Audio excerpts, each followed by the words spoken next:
All right. Well, Mr. Kevin White is he's in the School of Earth and Space Exploration at ASU, doing research on chiral molecules, which are mirror images of each other, and how a biosphere that flips this mirror would interact with our own.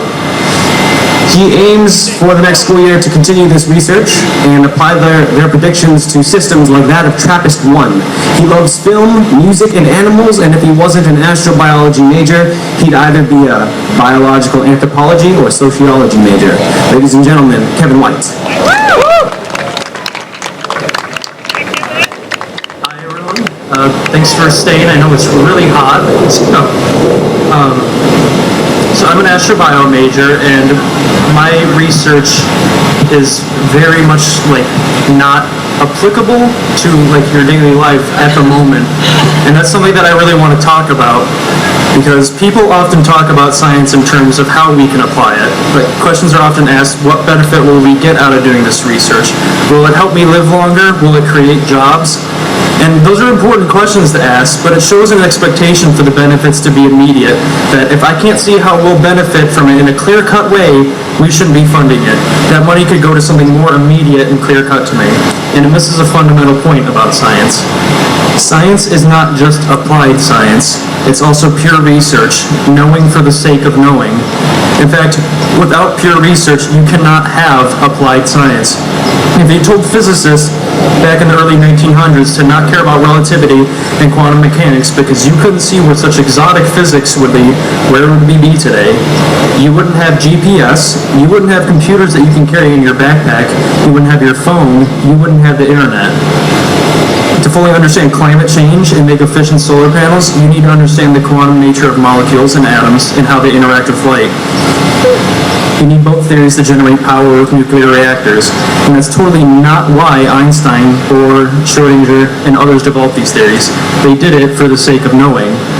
If they had thought, well, right now I don't see how this will apply to technology, we might not have everything we take for granted now, everything that gets us through our day. You can't predict every possible effect of your research, and sometimes pure research can change the world.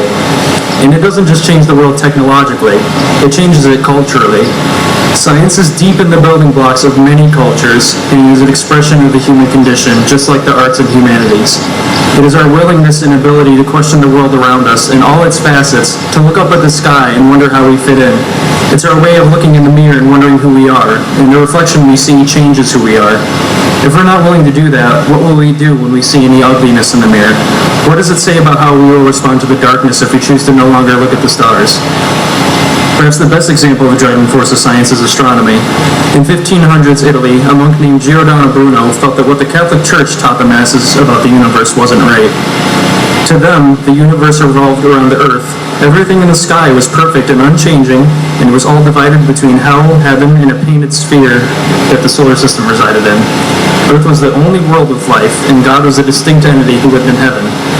Giordano Bruno said that the universe was infinite, that there were worlds that harbored life just as beautiful as our own, and that God was the universe, because to him, God was beautiful, and the universe could only be as beautiful as it was if God was everywhere.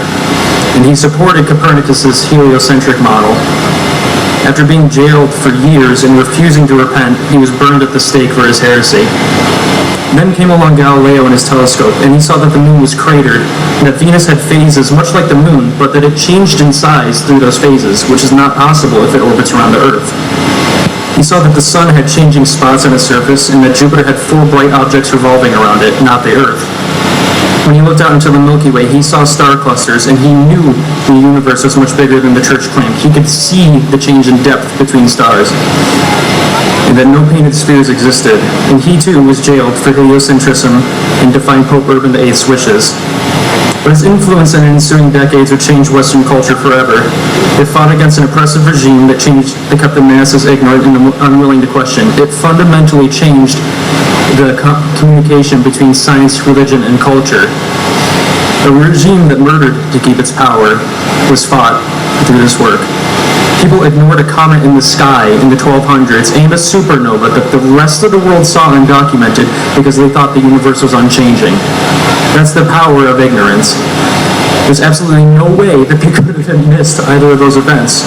But that all changed after Copernicus, Giordano Bruno, and Galileo.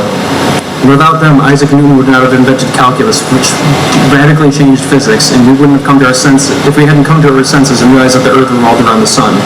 And without that, we'd be nowhere near where we are today. And it's not just astronomy that's changed the world. Women, and sometimes men, were burned, hanged, and drowned on suspicion of being a witch. Those accusations arose when there was bad weather or when people in their towns were sick. They didn't know that bacteria and viruses existed and that weather changed naturally, not as the result of a pact with Satan. Germ theory and basic meteorology, however, changed that. It can be that simple. We can coordinate events like this. We can instantly talk to family across the country and not grow distant. We can stop polluting our air. We can land people on the moon. We can test gene therapy and end genetic disorders. We can use stem cells to help people who are paralyzed walk again. People are no longer burned at the stake for questioning the church, and women are no longer drowned or tortured when the town has a bug passing around. That's the power of knowing for the sake of knowing, and that is the power of pure research.